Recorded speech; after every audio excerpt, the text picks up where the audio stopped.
ফরিদপুরের ভাঙ্গায় বাস মাহিন্দ্রা মুখোমুখি সংঘর্ষ, বাবা ছেলে সহ নিহত ৫, আহত ৪ জন হাসপাতালে চিকিৎসাধীন।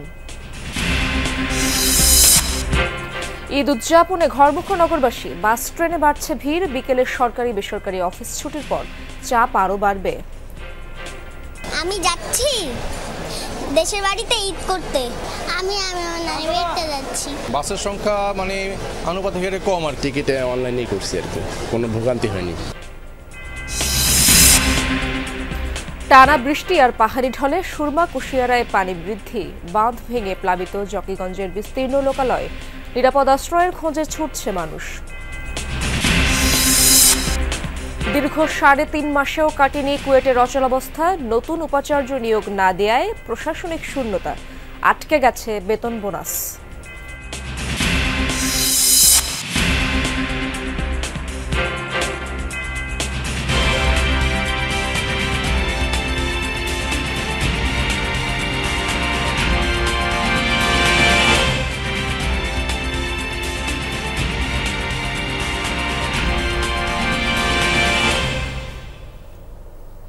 আমন্ত্রণ যমুনা নিউজে, আপনাদের সঙ্গে আছি আমি ইশরাত জাহান। এতক্ষণ শিরোনামগুলো দেখছিলেন।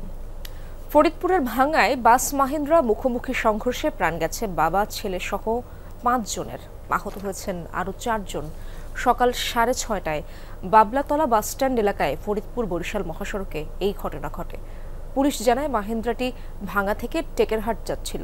বাবলাতলা এলাকায় পৌঁছালে বিপরীত দিক থেকে আসা ঢাকামুখী মিজান পরিবহনের একটি বাসের সাথে সংঘর্ষ হয়।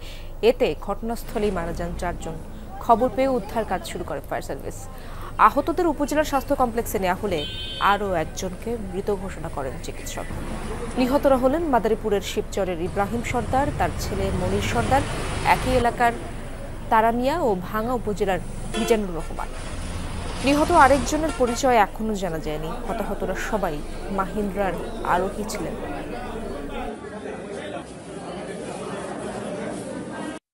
বেপরোয়াভাবে গাড়ি চলে, এখানে একটা হাট আছে, এখানে একটা মাদ্রাসা আছে, এখানে একটা বাজার আছে। এই মর্মে এইখানে আমাদের মিনিমাম 2টা স্পিড ব্রেকারের দরকার দুই পাশে। স্থানে একটা মাহিন্দ্রা এবং বিপরীতে আর একটা বড় বাসের সাথে সংঘর্ষে ঘটনাস্থলে ৪ জন মারা গেছে। ফরিদপুরে দুর্ঘটনায় আহতদের খোঁজ খবর রাখছেন আমার সহকর্মী আব্দুল মান্নান। তার কাছ থেকে সেখানকার সার্বিক অবস্থা জানবো। তিনি রয়েছেন ভাঙ্গা উপজেলা স্বাস্থ্য কমপ্লেক্সে, টেলিফোনে যুক্ত আছেন তিনি আমার সাথে। মান্নান, মরদেহগুলোর পরিচয় শনাক্ত করা গেছে কিনা এবং আহতদের সর্বশেষ কেমন অবস্থা দেখছেন জানাবেন। চিকিৎসক কি বলছেন? জাহান, আপনাকে ধন্যবাদ। আমি ফরিদপুরের ভাঙ্গা উপজেলা স্বাস্থ্য কমপ্লেক্সের সামনে আছি। এখানে আজকে সকাল 6:30টার সময় ঢাকাগামী মিজান পরিবহন এবং টেকেরহাটগামী মাহিন্দ্রের সাথে মুখোমুখি সংঘর্ষে ঘটনাস্থলে ৪ জন নিহত হয়েছে এবং ৫ জন আহত হয়েছে। এবং এই আহতর একজন হাসপাতালে আনার পথে আর একজন মারা যায়। তার পরিচয় এখনো পাওয়া যায়নি। ৪ জনের পরিচয় নিশ্চিত করা গেছে। একজনের মিজানুর রহমান, ভাঙ্গার যে লাশ আছে মিজানুর রহমানের, ওনার লাশটি পরিবারের কাছে হস্তান্তর করেছে। বাকি যে ৪ জনের লাশ এখনো হস্তান্তর পরীক্ষাধীন রয়েছে। লাশগুলো এখন ভাঙ্গা হাইওয়ে থানার সামনে রাখা হয়েছে। তো দুর্ঘটনার এই স্থানীয়রা যেমনটি জানিয়েছে আমাদেরকে, তো ওখানে দ্রুতগামী একটা পরিবহন এসে মাহিন্দ্রের সাথে মুখোমুখি সংঘর্ষের ঘটনাটা ঘটে। এখানে সম্পূর্ণ দোষটি পরিবহনের বলে স্থানীয়রা জানিয়েছে এবং ওখানে এলাকাবাসী একটি মিছিলও করেছে স্পিড ব্রেকারের জন্য, যে এখানে একটা হাট রয়েছে, গরুর হাট, এবং একটা মাদ্রাসা, মসজিদ এবং একটা প্রাইমারি স্কুল রয়েছে। পূর্বে স্পিড ব্রেকার ছিল, এখন স্পিড ব্রেকারের দাবি জানিয়েছে স্থানীয়রা। যেখানে মাঝে মধ্যেই দুর্ঘটনাটা ঘটে। দুর্ঘটনার কারণ দ্রুত যে চালানোর কারণে দুর্ঘটনা আজকে ঘটেছে। ধন্যবাদ আপনাকে মান্নান, সেখানকার সার্বিক অবস্থা জানাচ্ছিলেন মান্নান।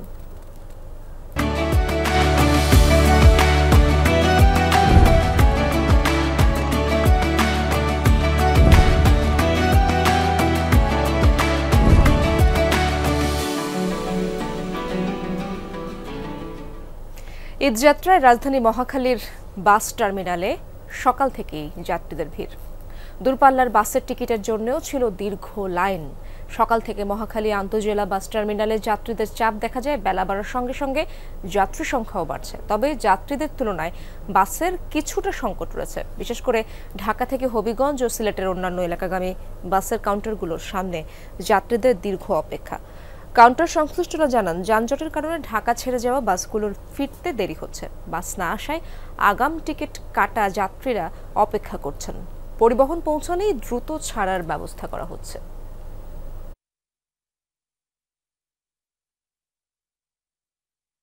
এবার টিকিট অনলাইনে পেয়েছি, কোনো ভোগান্তি হয়নি। তাছাড়া এবার ভালোভাবে, গতবারের কয়েকবারের চেয়ে এবার ভালোভাবে ইনশাল্লাহ বাড়ি। ঈদের সময় প্রচুর চাপ থাকে মানুষের, বাসের সংখ্যা মানে আনুপাতিক হারে কম আর কি। গতবার তো আসলে বাস স্ট্যান্ডে এসে সরাসরি বাস পেয়ে গেছিলাম, আজকে সকালে 7টায় আসছি, 1 ঘন্টা হয়ে গেছে দাঁড়ায় আছি এখনো, বাট টিকিট পাবো কিনা এখনো বুঝতেছি না। ঈদুল আজহা উপলক্ষে সকাল থেকে কমলাপুর রেলওয়ে স্টেশনে ছিল ঘরমুখো মানুষের পদচারণা। ট্রেনে আগাম টিকিটে ৫ম দিনের ঈদযাত্রা চলছে। নির্দিষ্ট সময়ে গন্তব্যের উদ্দেশ্যে ছেড়ে যাচ্ছে ট্রেন, তাই ভোগান্তি ছিল না যাত্রীদের। এবারও শতভাগ টিকিট অনলাইনে হওয়ায় স্বস্তিতে শেকড়ের টানে ঘরে ফিরছে মানুষ। ঈদযাত্রার ৫ম দিনে ভোর থেকে যাত্রীচাপ বাড়তে থাকে রাজধানীর কমলাপুর রেল স্টেশনে। যাত্রা নির্বিঘ্নে বাড়তি প্রস্তুতি নিয়েছে রেলওয়ে কর্তৃপক্ষ। যাত্রীদের নিরাপত্তা ও শৃঙ্খলা বজায় রাখতে স্টেশনে ৩ স্তরের চেকিং ব্যবস্থাও রয়েছে। টিকিটহীন কোনো যাত্রীকে প্রবেশ করতে দেয়া হচ্ছে না প্ল্যাটফর্মে। ভোগান্তিহীন ঈদযাত্রায় খুশি ঘরমুখো মানুষেরা। এদিকে ঈদের ছুটি শেষ করে ঘরমুখো মানুষের ফেরার যাত্রায় আন্তনগর ট্রেনের আসনের অগ্রিম টিকিট বিক্রি করছে বাংলাদেশ রেলওয়ে।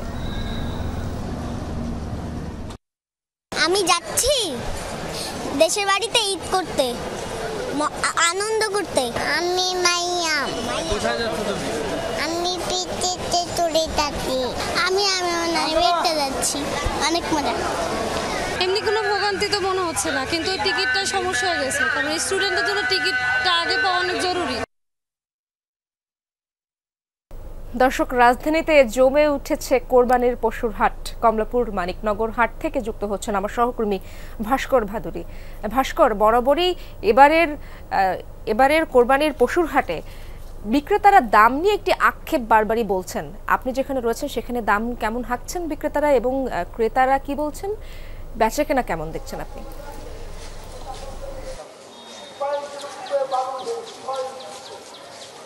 ঈশাদ, প্রথমে যেটা বলবো যে বিক্রেতারা দাম নিয়ে যে আক্ষেপ করবে সেই সুযোগটা কিন্তু এখনো হয়নি, কারণ এখন পর্যন্ত ক্রেতারাই আসেনি। এই মুহূর্তে আমি রয়েছি রাজধানীর কমলাপুর হাটে, এবং এই কমলাপুর হাটটি কমলাপুর, টিটিপাড়া, মানিকনগর মোট 3টি অঞ্চলকে একসাথে কেন্দ্র করে কিন্তু গড়ে উঠেছে। এবং এই হাটটির যে একটি বিশেষত্ব রয়েছে সে হচ্ছে যে এই হাটে ছোট গরুর আধিক্য কিন্তু অনেকটাই বেশি। আপনি ক্যামেরার মাধ্যমে যে গরু কয়টি দেখতে পাচ্ছেন, যে এগুলোর দাম আমরা যখন কথা বলছিলাম পাইকারদের সাথে, তারা কিন্তু আমাদেরকে বলছিলেন যে সর্বনিম্ন ৭৫,০০০ টাকা থেকে শুরু করে সর্বোচ্চ ১,১০,০০০ টাকা পর্যন্ত কিন্তু এই গরুগুলোর দাম চাওয়া হচ্ছে। ওজনের বিষয়গুলোর যখন ওনাদের সাথে কথা বললাম, ওনারা কিন্তু আমাদেরকে বলছেন যে ২.৫ মণ থেকে ৩ মণ, ৩.৫ মণ পর্যন্ত ওজন হতে পারে ওনাদের চোখের যে মাপ। সেই হিসেবে একটি কথা বলাই যায় যে শুধুমাত্র যে বড় গরু ঢাকার হাটগুলোতে উঠেছে তা নয়। সেক্ষেত্রে কেউ যদি অন্ততপক্ষে ৭৫,০০০ টাকা বাজেট নিয়ে, ৭৫,০০০ থেকে ১১০ অথবা ১১৫,০০০ টাকা পর্যন্ত বাজেটে যারা গরু খুঁজছেন তারা কিন্তু কমলাপুর হাটে আসতে পারেন। তবে গরুর আমদানি প্রচুর হলেও ঈশাত, অন্যতম যে একটি বিষয়, বিক্রেতা এখন পর্যন্ত কিন্তু বিক্রেতা খুব একটা নাই এই হাটে। তবে পাইকাররা আশা করছেন আজকে দুপুরের পর থেকে আগামীকাল বিকেল পর্যন্ত মূলত হাটের যে আসল খেলাটা, সেই আসল খেলাটা হবে, এবং তারা তাদের কাঙ্ক্ষিত যে দাম সেই দাম অনুযায়ী গরু বিক্রি করে বাড়ি ফিরে যেতে পারবে। সহকর্মী ভাস্কর সেখানকার সার্বিক অবস্থা জানাচ্ছিলেন, বেশ কিছু গুরুত্বপূর্ণ তথ্যও জানাচ্ছিলেন দর্শক। ব্রাহ্মণবাড়িয়ার বিরাসার এলাকায় সিলিন্ডারবাহী ট্রাকে আগুন লাগার ঘটনা ঘটেছে, তবে এতে কেউ হতাহত হয়নি। ভোরে কুমিল্লা সিলেট মহাসড়কে বাংলাদেশ গ্যাস ফিল্ডের প্রধান কার্যালয়ের সামনে হয় এই ঘটনা। স্থানীয়রা জানায় কুমিল্লাগামী ট্রাকটি নিয়ন্ত্রণ হারিয়ে রাস্তার পাশের খাদে পড়ে যায়। ট্রাক উল্টে পড়ায় গ্যাস সিলিন্ডারগুলোর মুখ খুলে যায়, ঘটে বিস্ফোরণ। প্রচণ্ড শব্দে আশপাশের অন্তত 4টি দোকান ক্ষতিগ্রস্ত হয়। বেশ কয়েকটি ভবনের জানালার কাঁচ ভেঙে পড়ে। ঘটনার পরপরই পুরো এলাকায় আতঙ্ক বিরাজ করছে। খবর পেয়ে ফায়ার সার্ভিসের 2টি ইউনিট ঘটনাস্থলে যায়। প্রায় 2 ঘন্টার চেষ্টায় আগুন নিয়ন্ত্রণে আনে। এ সময় মহাসড়কের 2 পাশে যানজটের সৃষ্টি হয়।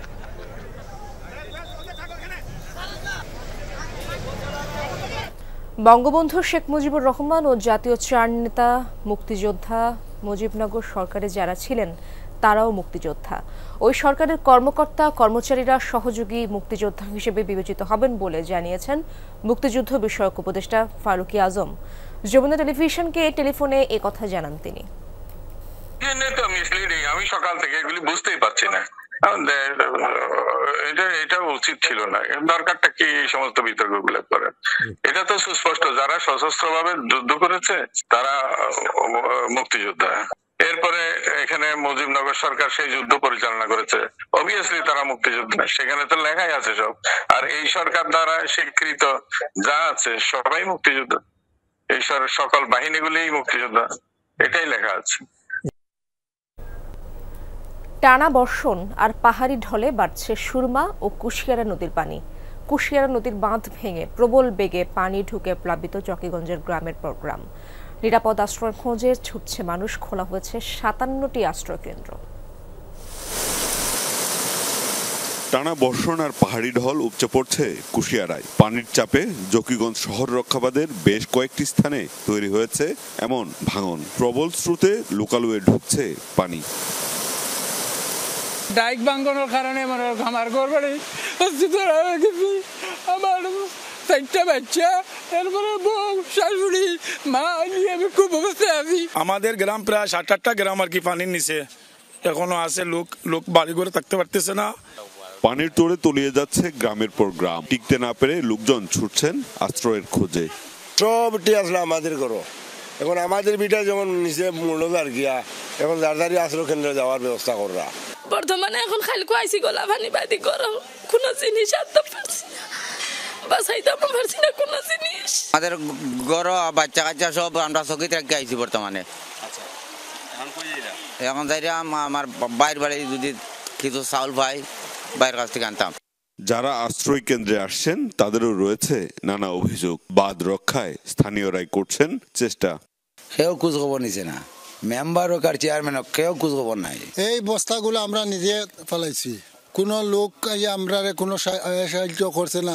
এই সরকারি যে মাটিগুলা অন্য টাকায় আমরা এই বস্তাগুলা বরিয়া দেয়া দিছি। প্রত্যেকটা গ্রামে এই ক্ষতিগ্রস্তির যে এটা সীমাহীন ক্ষয়ক্ষতি হবে মানুষের। যদিও উপজেলা প্রশাসনের দাবি সব ধরনের প্রস্তুতি নেওয়া হয়েছে, আর পানি উন্নয়ন বোর্ড বলছে পরিস্থিতির উন্নতি হতে আরো সময় লাগবে। আমাদের যে নর্মাল যে বিপদসীমা থেকে প্রায় 2 মিটারেরও বেশি উচ্চতায় পানি প্রবাহিত হচ্ছে, যার ফলে আমাদের যে বেড়িবাঁধের যে লেভেল সেই লেভেলটা অতিক্রম করে পানি উপচিয়ে আমাদের বিভিন্ন ইউনিয়নে ঢুকছে পানি। এই মুহূর্তে স্থানীয়ভাবে আমাদের প্রচুর বন্যার সম্মুখীন হতে হচ্ছে। তো আশা করা যায় আগামী 2-3 দিন পরে পানিটা নামা শুরু হবে। জকিগঞ্জে প্রশাসনের উদ্যোগে 57টি আশ্রয় কেন্দ্র খোলা হয়েছে। মাহবুবুর রহমান রিপন, যমুনা নিউজ, সিলেট। সংঘর্ষের প্রায় 3.5 মাস পরও খুলনা প্রকৌশল ও প্রযুক্তি বিশ্ববিদ্যালয় কুয়েটে কাটেনি অচলাবস্থা। শুরু হয়নি শিক্ষা কার্যক্রম। অন্তর্বর্তীকালীন উপাচার্য পদত্যাগের পর নতুন কাউকে দায়িত্ব না দেয়ায় দেখা দিয়েছে প্রশাসনিক শূন্যতা। বেতন বোনাস আটকে গেছে শিক্ষক ও কর্মচারীদের। গেল 18 ফেব্রুয়ারি সংঘর্ষের পর ছাত্র আন্দোলনের মুখে বন্ধ ঘোষণা করা হয় কুয়েট। পরে সংঘর্ষের ঘটনায় 37 শিক্ষার্থীকে সাময়িক বহিষ্কারের সিদ্ধান্তে ক্ষোভ ছড়ায়। উপাচার্য অধ্যাপক মোহাম্মদ মাসুদের অপসারণের দাবিতে আমরণ অন্বেষণে বসেন আন্দোলনকারী শিক্ষার্থীরা। উপাচার্য ও উপ-উপাচার্যকে অব্যাহতি দিয়ে গত 3 মে চট্টগ্রাম প্রকৌশল ও প্রযুক্তি বিশ্ববিদ্যালয়ের শিক্ষক অধ্যাপক মোহাম্মদ হযরত আলীকে নিয়োগ দেওয়া হয় অন্তর্বর্তীকালীন ভিসি হিসেবে। পরদিন থেকে শিক্ষা কার্যক্রম শুরু হওয়ার কথা থাকলেও ক্লাস নেওয়া থেকে বিরত থাকেন শিক্ষকরা। শিক্ষক লাঞ্ছনার ঘটনায় জড়িতদের বিচারের দাবিতে পরবর্তীতে প্রশাসনিক কার্যক্রম থেকেও বিরত থাকার ঘোষণা দেন তারা। শিক্ষক শিক্ষার্থীদের সাথে দফায় দফায় বৈঠকের পরও সংকট নিরসন না হওয়ায় 21 মে পদত্যাগপত্র জমা দেন অন্তর্বর্তীকালীন ভিসি। শিক্ষক শিক্ষার্থীদের সাথে দফায় দফায় বৈঠকের পরও সংকট নিরসন না হওয়ায় গত 21 মে পদত্যাগপত্র জমা দেন অন্তর্বর্তীকালীন ভিসি। এরপর থেকে প্রশাসনিক শূন্যতায় শিক্ষা প্রতিষ্ঠানটি। যেহেতু ভাইস চ্যান্সেলর নেই, সুতরাং কে কোন জায়গা থেকে কাজ করবে, না থাকলে এক ধরনের সিদ্ধান্ত নেওয়ার দরকার হয়, থাকলে এক ধরনের দরকার হয়। এখন উনি আছে কি নাই সেটাই তো আমরা পরিষ্কার নই। এমন পরিস্থিতিতে গত মাসের বেতন ও ঈদ বোনাস আটকে গেছে শিক্ষক ও কর্মকর্তা কর্মচারীদের। সমস্যা সমাধানের দাবিতে ক্যাম্পাসে মানববন্ধন করেছেন কর্মকর্তা কর্মচারীরা। আমরা আসলে জানি না যে কবে নাগাদ আমাদের ভিসি স্যার আসবেন। প্রত্যেকটা অফিসার, কর্মচারী, কর্মকর্তা সবাই আসলে একটা চরম দুর্ভোগের মধ্যে আছে। বাচ্চারা চাচ্ছে যে বাবা কখন তোমরা এটা আমাদের ঈদের কেনাকাটা করে দিবা, বা অনেক কাছে কোরবানিও দেবে। এর থেকে তো আমরা অনেকেই পিছিয়ে যাচ্ছি।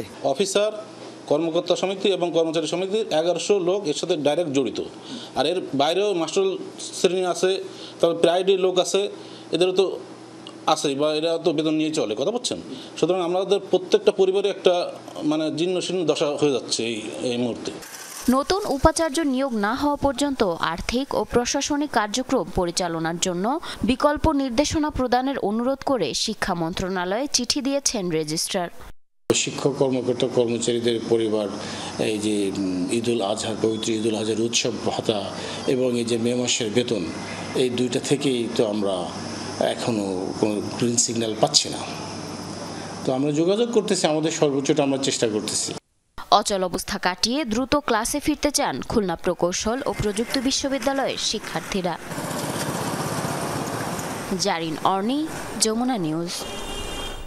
এবার সিরিয়া থেকে হামলার অভিযোগ তুলে দেশটিতে ভয়াবহ বিমান অভিযান চালালো ইসরায়েল। মঙ্গলবার দক্ষিণ সিরিয়ার দেরা প্রদেশে মধ্যরাত থেকে দফায় দফায় হামলা করে আইডিএফ। দাবি অস্ত্র ভান্ডারই ছিল লক্ষ্য। রাষ্ট্রীয় বার্তা সংস্থা সানা জানিয়েছে এতে ব্যাপক ক্ষয়ক্ষতি এবং প্রাণহানি হয়েছে, তবে প্রকাশ করা হয়নি বিস্তারিত কোনো তথ্য। ইসরায়েল অধিকৃত গোলান মালভূমি থেকে 2টি ক্ষেপণাস্ত্র ছোড়ার অভিযোগ করে তেল আবিব। জবাবে অঞ্চলটিতে পাল্টা হামলা চালায় নেতানিয়াহু বাহিনী, যদিও সিরিয়ার পক্ষ থেকে ইসরায়েলে হামলার বিষয়টি নিশ্চিত করা হয়নি। দায় স্বীকার করেনি কোনো গোষ্ঠী।